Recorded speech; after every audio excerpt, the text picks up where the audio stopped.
Hey dudes, it's Jay Wright, and I'm bringing you Raskulls. This is a downloadable title on Xbox Live, and maybe my favorite. I like a lot of games like Braid and Bastion.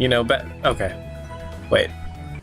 I'm going to be fair. This game is fun as hell. Bastion is my favorite game. Okay, let's just clear this up. Bastion is number one. This game is a close second, but they're different titles, so they shouldn't really be compared. So all that aside, I fucking love this game. I don't play it as much as I'd like to, but like it's fun to jump onto and own noobs.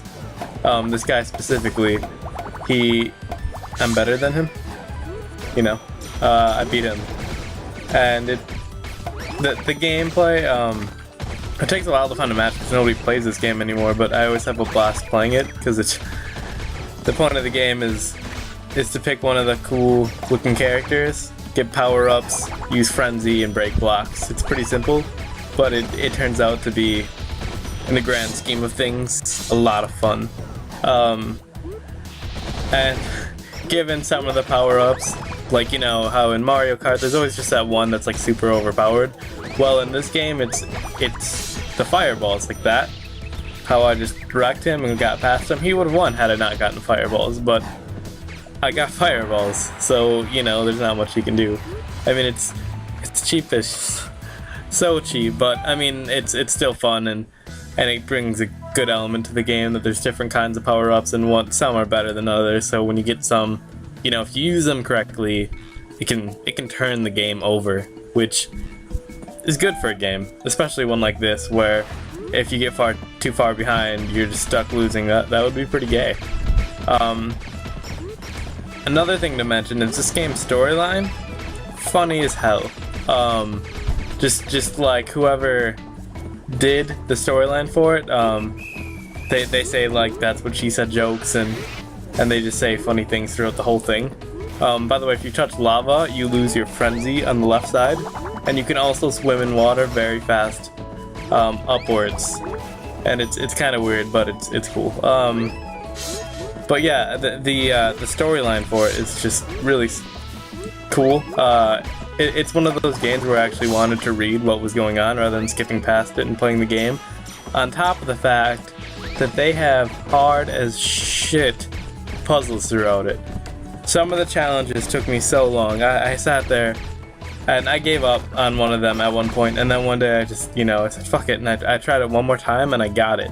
And this specific one was for an avatar award, so it was totally worth it. But the game's really fun. So definitely, if you're going to check out any arcade titles, this is the one to get. Simply because the campaign's fairly long. The characters are super cool, especially the cat and the ninja. But the game's good. Just take my word for it. The game is worth your money.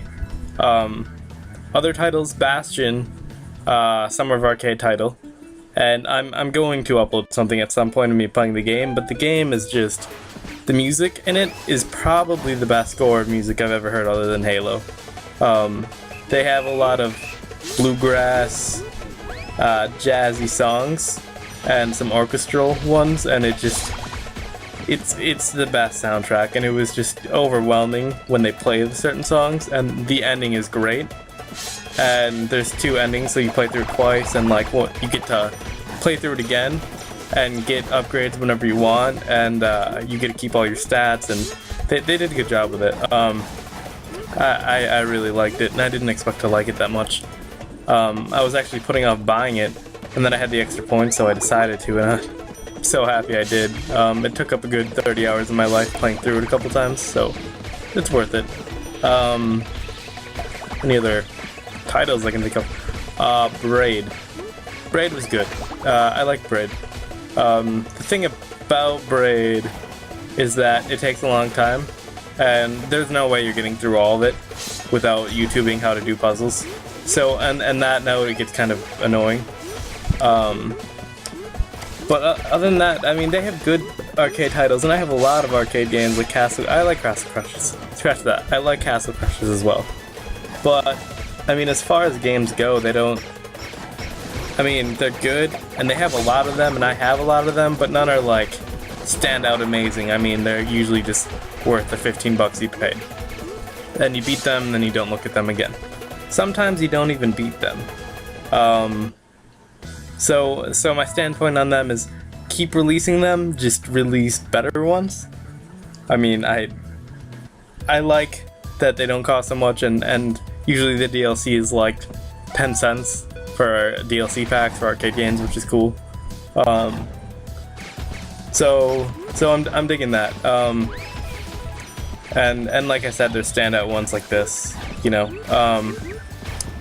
But indie games, on the other hand, great idea, Microsoft. I don't really play many of the indie games, but I know that there's a lot of people who do, and there's a market for it. So I think that's kind of cool that Xbox offers that and PS3 doesn't. No fanboyism, just honest opinions. Yeah, I don't know. Arcade titles are awesome. Enough said. Not really much more to say about it. And just some quick info.